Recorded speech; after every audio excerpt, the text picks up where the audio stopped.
Ici, c'est la soirée du Patriote de l'année où Frédéric Bastien reçoit le prix de Patriote de l'année, évidemment. Et pour son œuvre majeure, La bataille de Londres, chose qui, dans le fond, nous dit déjà que c'était la Constitution canadienne, on se l'est fait enfoncer dans la gorge de façon non démocratique. Et là, on comprend dans ce livre-là qu'elle n'est même pas légitime dans la façon dont elle a été faite. Donc, on est là pour célébrer quelqu'un qui a écrit quelque chose, qui nous révèle de quoi, sur la nature anti-démocratique et anti-légitime du régime canadien.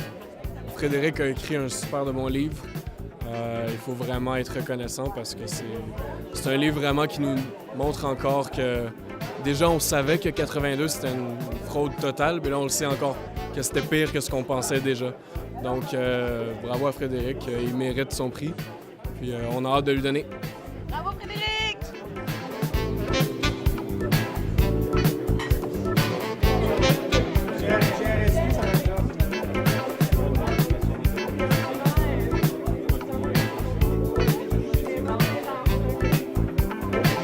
Bonjour, votre attention s'il vous plaît. Mon nom est Ibra Kamji, je suis le coordinateur général de la Société Saint-Jean-Baptiste. Je voulais vous souhaiter la bienvenue pour cette cérémonie qui est dédiée à M. Frédéric Bastien, l'auteur de la bataille de Londres. Je voulais inviter M. le Président Mario Beaulieu pour venir prendre la parole et adresser effectivement un mot à M. Bastien.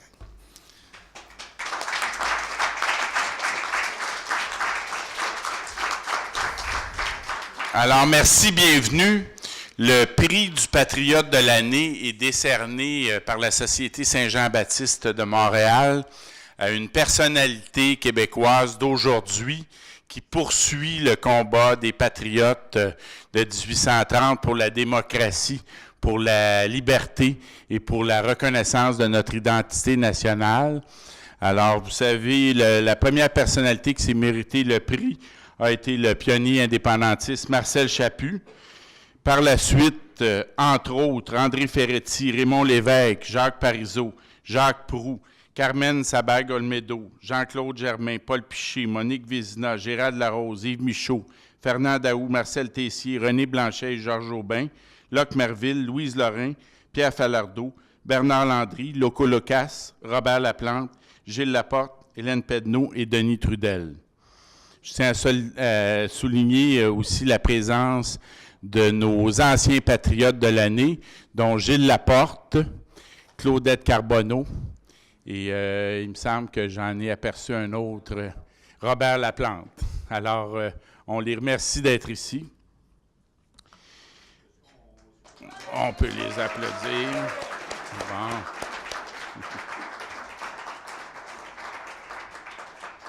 L'an dernier, la Société Saint-Jean-Baptiste avait décerné exceptionnellement le prix à 10 personnalités pour marquer le 175e anniversaire des patriotes du mouvement, du soulèvement de 1837-38.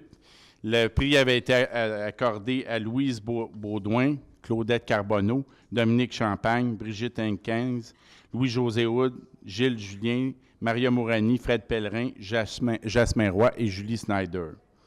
Alors, c'est avec une grande fierté que la Société Saint-Jean-Baptiste, cette année, décerne le prix de Patriote de l'année à un chercheur, professeur, chroniqueur, auteur de l'ouvrage choc « La bataille de Londres », Frédéric Bastien.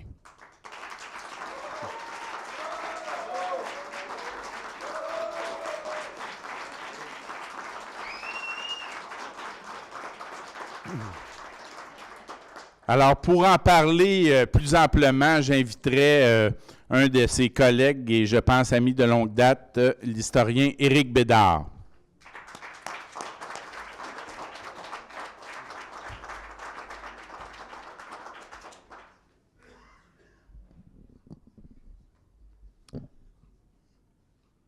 Alors, mon cher Mario, merci beaucoup. Merci beaucoup, chers amis, d'être ici. Alors, je suis évidemment très heureux de partager ce moment avec vous et je remercie la direction de la Société Saint-Jean-Baptiste de me laisser vous présenter le patriote de l'année. Ce patriote, évidemment, c'est un ami un ami que j'ai rencontré sur les bancs de l'Université de Montréal. Nous avions 19 ans. Il aimait Léo Ferré, je préférais Jean Leloup, mais tous les deux, nous vibrions à la mystique gaulliste. Plus précoce que moi, il avait déjà lu les 3 tomes de Jean Lacouture, mais pas encore les mémoires de guerre du général. Lors des pauses, je découvre un étudiant concentré, sérieux et passionné de politique. Et il y avait de quoi se passionner. Un vent de liberté soufflait alors sur le monde et sur notre chère patrie. La politique était au centre de toutes les préoccupations et l'idée nationale inspirait les plus grandes ardeurs et les plus beaux espoirs. À 20 ans, nous étions les témoins de la fin de la guerre froide, de l'unification de l'Allemagne, de l'indépendance des anciennes républiques soviétiques. Le Québec de l'époque était aussi en pleine ébullition politique, avec l'échec de l'accord du Lac-Meach, la démission spectaculaire de Lucien Bouchard et la fondation du Bloc québécois, l'immense manifestation de fierté du 24 juin 90, la souveraineté du Québec qui était à 60 %, la commission Bélanger-Campeau, etc. L'avenir était ouvert, le vent de l'histoire soufflait dans la bonne direction. Tout naturellement, nous devenons amis.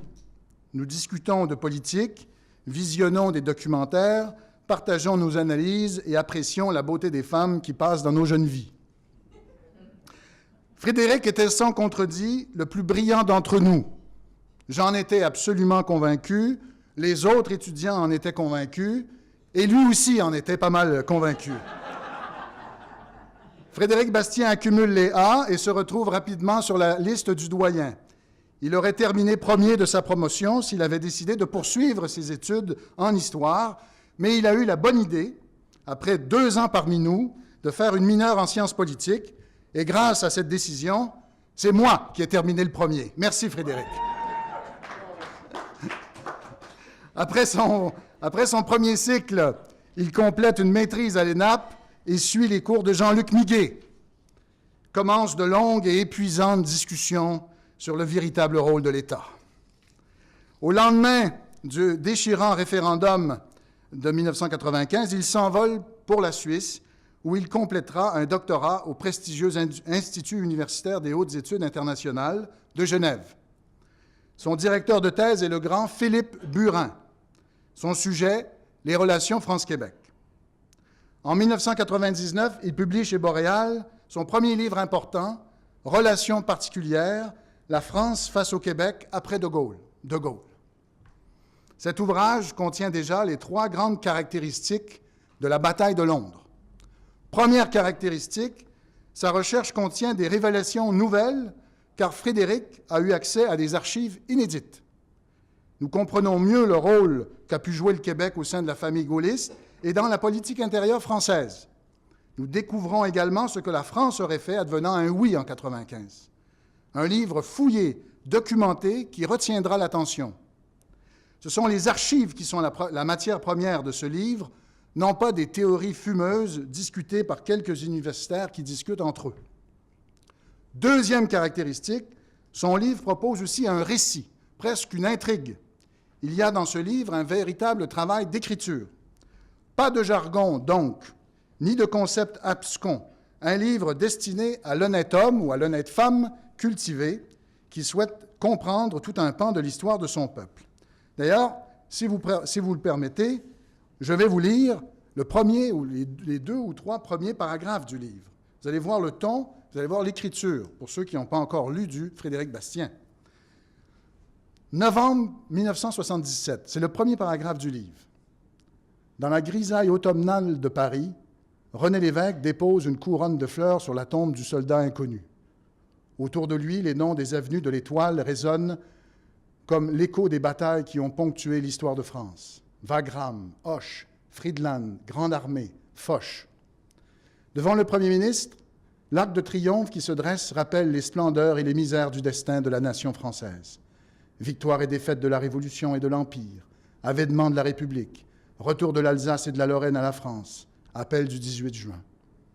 Dans un pays où même les villages les plus reculés ont leur monument aux morts, il n'est pas de mausolée qui puisse symboliser de façon aussi auguste, quoique non sans tristesse, l'idée dont une certaine France s'est voulu l'incarnation, la grandeur.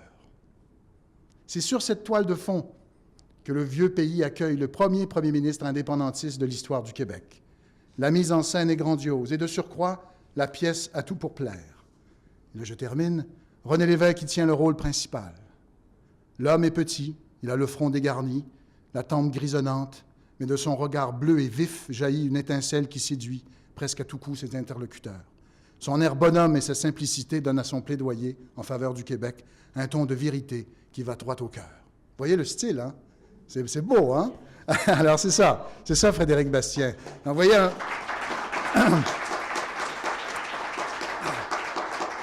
donc, on plante le décor, on est en face d'un personnage, et c'est comme si la caméra faisait un close-in et l'histoire commence. Et on embarque dans le livre et les pages tournent. C'est le grand style du récit historique, malheureusement trop peu répandu. Et la dernière caractéristique, la troisième de son livre, qui fait aussi le succès de la bataille de Londres, c'est qu'elle est arrimée à notre mémoire collective. Frédéric Bastien n'est pas en guerre contre cette mémoire dont nous sommes les héritiers. Il est plutôt parti d'elle pour effectuer un travail à la fois rigoureux et empathique. Pour le dire comme Fernand Dumont, dans le travail de Frédéric Bastien, la mémoire est à l'origine de la méthode. Une fois terminée donc l'aventure de ce livre, dans lequel il s'était beaucoup investi, il cherche un travail. Il hésite alors entre la diplomatie et le journalisme. Il œuvre quelque temps au ministère des Relations internationales. Le devoir de réserve qu'on impose aux fonctionnaires ne lui convient pas beaucoup. Il tâte aussi du journalisme, écrit quelques reportages, notamment à l'actualité, je voyais ici Jonathan Trudel, offre ses services à l'agence France-Presse. Mais les tourbillons étourdissants mais ô combien éphémères de l'actualité ne le stimulent guère. Rien de plus vieux que le journal de la veille, aurait écrit Péguy. C'est à un travail de fond, à une œuvre durable que rêve de se consacrer mon ami Frédéric. Une ambition rare qui demande beaucoup de patience et d'abnégation. Peu à peu germe ce grand projet de la bataille de Londres. C'est pour ce grand livre qu'il a été choisi patriote de l'année par la Société Saint-Jean-Baptiste. Longtemps, j'ai associé spontanément le patriotisme au militantisme ostentatoire. Être un patriote, c'était faire du porte-à-porte pour le PQ ou pour le Bloc, s'engager dans la politique partisane, marcher à la Saint-Jean. Avec le temps, ma conception du patriotisme s'est peut-être un peu nuancée ou approfondie. Avec le temps, j'ai réalisé que si le militantisme était l'une des déclinaisons possibles du patriotisme, il ne saurait non plus s'y réduire. En effet, aimer son pays, c'est honorer la mémoire des ancêtres qui ont donné le meilleur d'eux-mêmes. C'est aussi prendre soin de nos parents, de nos aînés, de celles et de ceux qui nous ont légué cet héritage fragile, mais ô combien précieux. Et Frédéric, d'ailleurs, sait tout ce qu'il doit à sa mère, qui l'a beaucoup soutenu. Aimer son pays, c'est prendre soin des enfants qu'on a mis au monde, leur offrir la meilleure éducation possible et faire d'eux des citoyens responsables. D'ailleurs, pendant ses recherches, Frédéric a beaucoup fait de ce côté avec sa conjointe Marie-Ève, que je salue, qui est ici et qui l'a supporté dans ce travail. Alors, en 8 ans, Frédéric a accouché d'un livre, mais sa femme de 3 enfants. C'est quand même pas mal. Belle récolte. Alors, au Québec aussi, aimer son pays, c'est évidemment honorer la langue dont nous héritons. Et là-dessus, indéniablement, j'en ai fait la démonstration, Frédéric est dans la grande lignée de nos historiens, de François-Xavier Garneau à Guy Frégault. Et aussi, aimer son pays, c'est un souci éthique pour le travail bien fait, que l'on soit médecin, plombier, homme d'affaires ou infirmière. Comme historien, Frédéric a montré beaucoup de rigueur et de méthode. Il s'est montré très déterminé, malgré les embûches, les déceptions, les frustrations.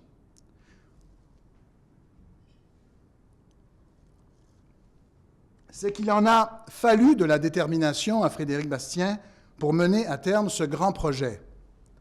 Avec sa feuille de route de recherche, il s'attendait, et c'était légitime, qu'un département universitaire retienne ses services. Une après l'autre, les portes se sont pourtant fermées. Il a constaté l'hostilité étonnante qui règne dans nos départements d'histoire pour l'histoire politique du fait national. Une histoire certes plus traditionnelle, mais toujours très appréciée du grand public, comme le montre le succès de la bataille de Londres, un véritable best-seller. Alors que notre mémoire collective accorde une grande importance à la Fondation de Québec, c'est un Américain qui a écrit la dernière grande biographie de Samuel de Champlain. Alors que notre mémoire collective accorde une grande importance à la conquête, il faut lire des étrangers pour en connaître davantage sur cet événement capital. Nous n'avons au Québec, dans nos départements d'histoire, aucun spécialiste de la guerre de 7 ans. Guy Frégault n'a jamais été remplacé. Alors que nous célébrons chaque année la Journée nationale des patriotes, il faut aller étudier à l'Université McGill ou à l'Université Bishop pour trouver de vrais spécialistes des rébellions de 1837. 2 universités pleinement québécoises, bien sûr, mais est-il normal qu'on ne puisse étudier en français cet événement si capital? Alors que le gouvernement canadien s'apprête à commémorer la Conférence de Québec et l'acte de l'Amérique du Nord britannique, nous ne disposons d'aucun spécialiste en histoire constitutionnelle dans nos grands départements québécois. Aucun.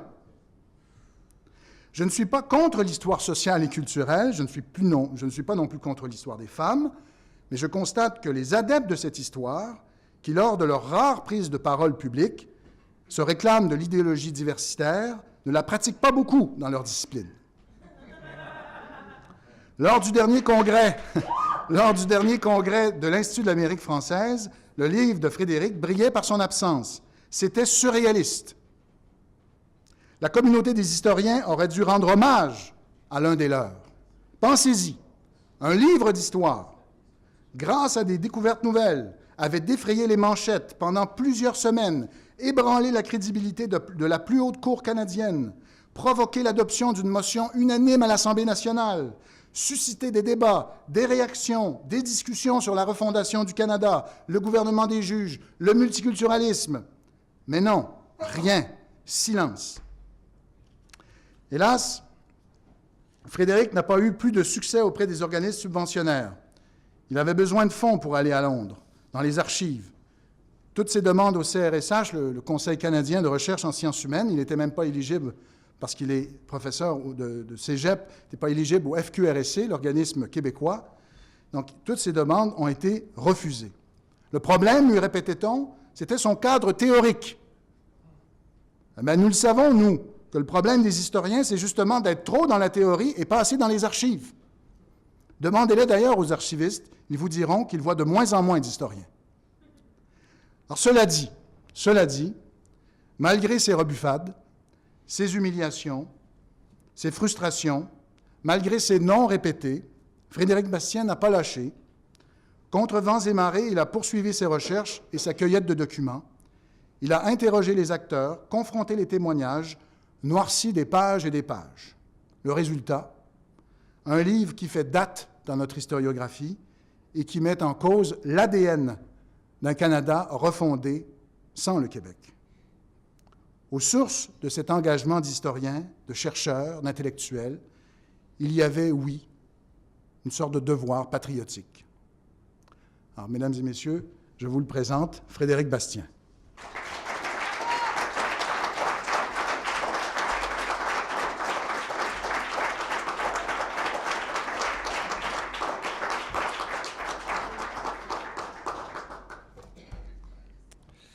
Alors, Monsieur le Président de la Société Saint-Jean-Baptiste, chers amis, cher Éric, merci pour cette présentation.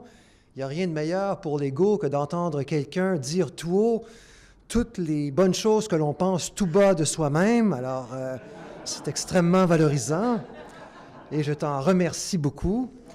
Et je te remercie beaucoup aussi pour les bons mots à l'endroit de Marie-Ève, qui est la mère de mes 3 enfants et qui m'a épaulé tout au long de cette longue route qui a été la rédaction de la bataille de Londres. Je suis ravi de recevoir cette distinction et de marcher dans les traces de nombreux Québécois illustres. Alors, M. Beaulieu les a mentionnés tout à l'heure, mais je pense entre autres à Mme Carbonneau qui est ici, M. Laporte et Robert Laplante, qui ont été aussi récipiendaires de ce titre de patriote de l'année. Lorsque quelqu'un réalise un exploit, un grand projet, on dit parfois après coup des phrases du genre « il était décidé, rien ne pouvait l'arrêter ». Alors, j'aimerais beaucoup qu'une telle affirmation soit vraie en ce qui me concerne, mais ce n'est absolument pas le cas. Plusieurs dans l'auditoire peuvent en témoigner. Éric y a fait allusion. J'ai failli abandonner à plusieurs reprises. Je me suis finalement accroché et j'ai eu aussi de la chance. J'ai eu la chance que le gouvernement britannique me donne accès finalement à toutes les archives britanniques sur le rapatriement de la Constitution. Et sans cette chance, ce livre n'aurait pas eu l'impact qu'il a eu. Et sans cette chance, je ne serais probablement pas devant vous aujourd'hui. C'est donc avec honneur que je reçois ce titre de patriote de l'année, mais aussi avec beaucoup d'humilité. Je crois comprendre qu'on a voulu récompenser l'effort de longue haleine qui a été la recherche pour ce livre, qu'on a voulu souligner les scoops que la bataille de Londres a révélés et le scandale politique que ce livre a suscité. Alors, à cet égard, je précise que la version anglaise va sortir l'automne prochain et qu'il y aura à nouveau une très grosse controverse. Et je le précise pour M. Beaulieu qui est ici et les membres du conseil d'administration, il ne sera pas trop tard à ce moment-là pour me nommer patriote de l'année pour une deuxième fois consécutive. Alors, je vous dis ça en passant, comme ça. Au Québec, comme partout ailleurs, les questions comme l'emploi, les infrastructures, l'éducation, les finances publiques sont des questions importantes. Ce constat étant fait, ça ne veut pas dire pour autant qu'il faut confondre les choses. Depuis un certain nombre d'années, par exemple, plusieurs politiciens, commentateurs, nous répètent que la Constitution n'intéresse pas les Québécois. Seule la gestion des affaires, des soi-disant vraies affaires, préoccuperait nos gens. Autrement dit, c'est comme si les seules choses qui nous tenaient à cœur se ramenaient à nos seuls besoins les plus immédiats, boire, manger, dormir, travailler et se loger, et etc. À ce titre, j'aimerais citer Jean Chrétien, c'est toujours très élevé ce que dit Jean Chrétien. Il avait déjà eu cette phrase fameuse à propos des Québécois. Il avait dit « Tout ce qui intéresse les Québécois, c'est le hockey, la bière et les skidoo. » Comme si nous n'avions aucun sens de notre destin de peuple francophone en Amérique, comme si nous n'avions aucune fierté, comme si nous n'avions pas le moindre sens de l'histoire. Pour ma part, il me semble que nous avons démontré depuis longtemps déjà que nous ne sommes pas un peuple sans histoire et sans littérature, que nous avons démontré depuis longtemps que nous sommes un peuple de créateurs, de découvreurs et de bâtisseurs. Nous sommes aussi des gens qui s'intéressent à leur destin collectif. Les Québécois l'ont démontré, entre autres, par l'intérêt constant qu'ils manifestent pour la question constitutionnelle. Car la Constitution, ça touche tous les aspects de la vie en société. La Constitution, c'est l'économie, avec par exemple toute l'affaire de l'autorité des marchés financiers dont il est beaucoup question par les temps qui courent. La Constitution, ça touche l'éducation, le Sénat, la justice, la langue, la loi 101, la laïcité et ultimement le statut de la nation québécoise au sein du Canada.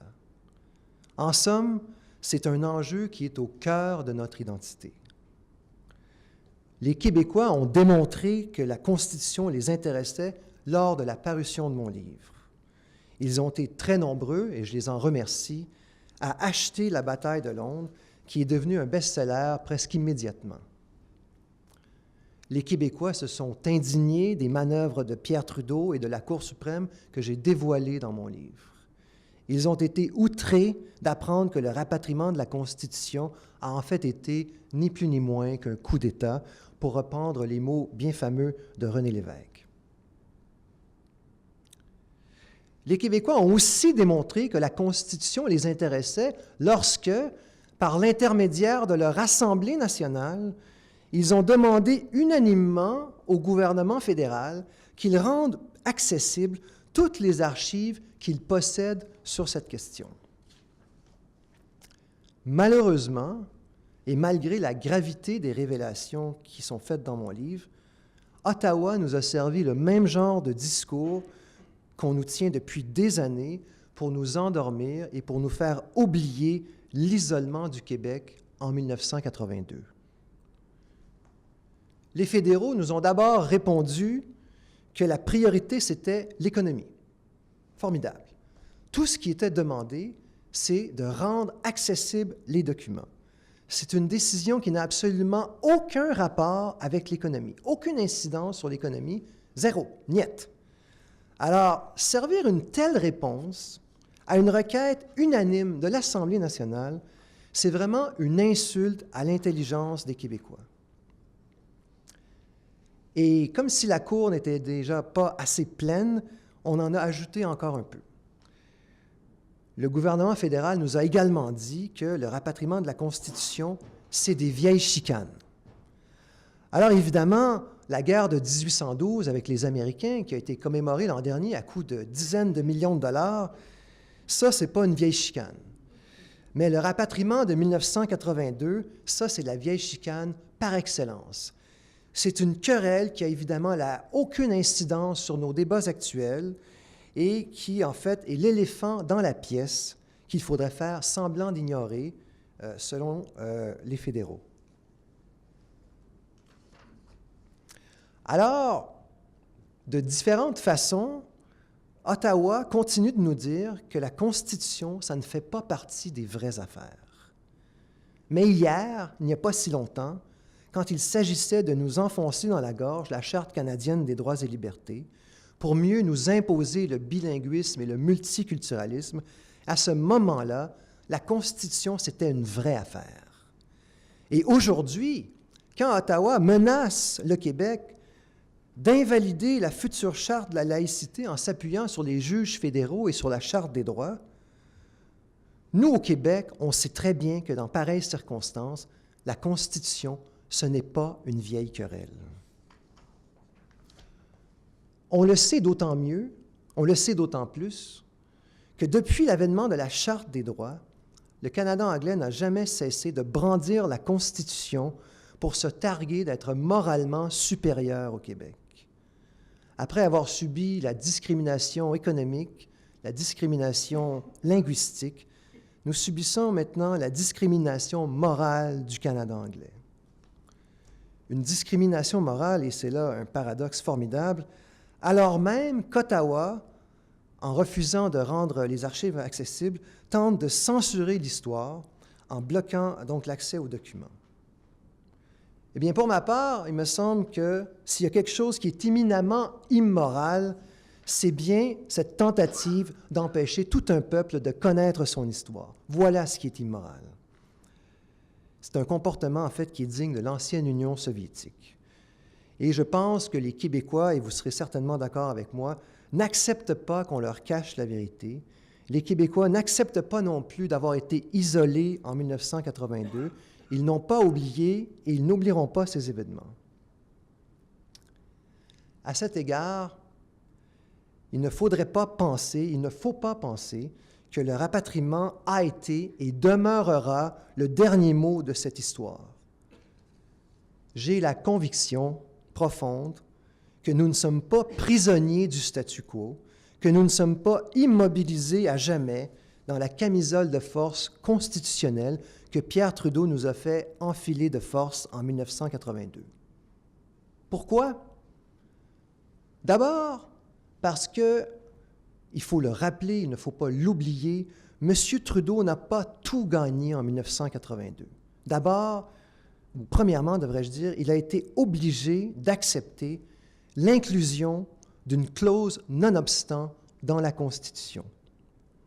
Celle-ci permet, en certaines circonstances, de passer outre aux décisions des tribunaux lorsque les juges nommés par Ottawa invalident des lois adoptées démocratiquement par le Québec.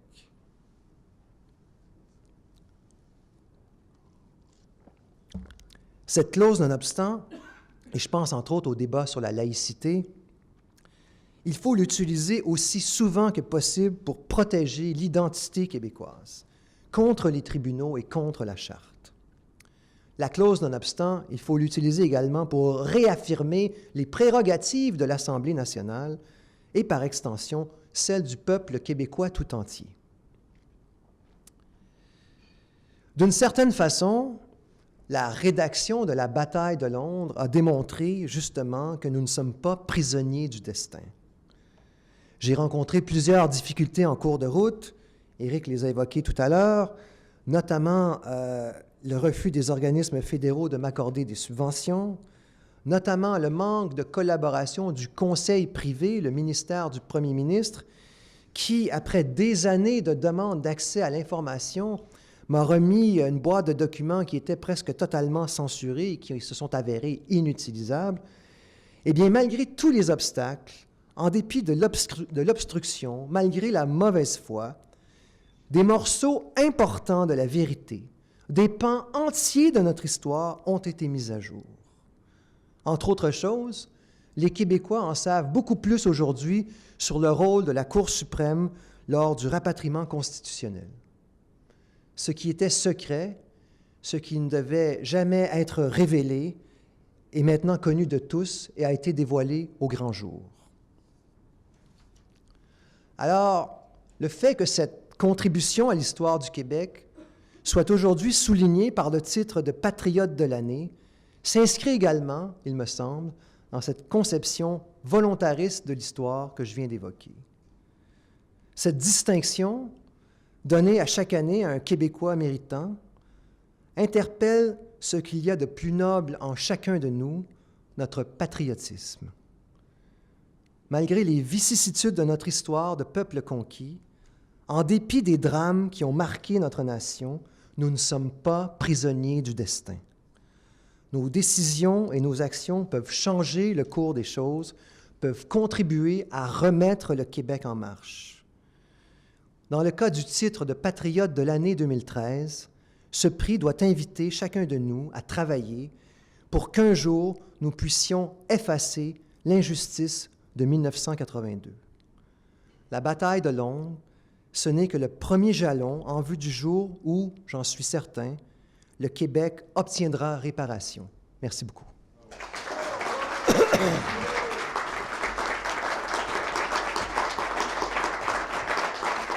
Merci.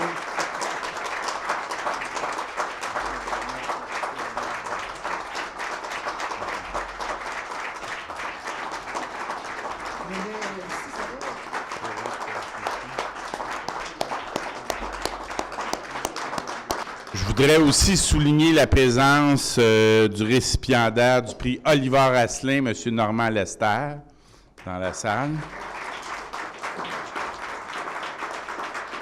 Le président du Parti québécois, M. Raymond Archambault.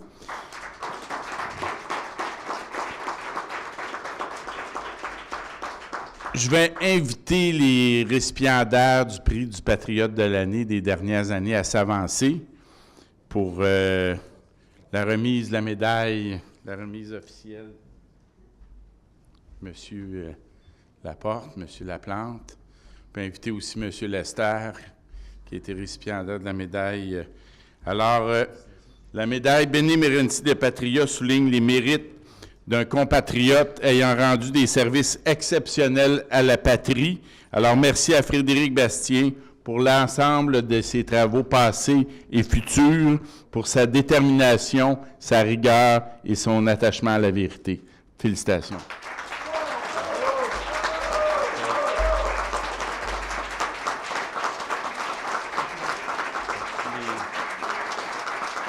Avec les patriotes de l'année.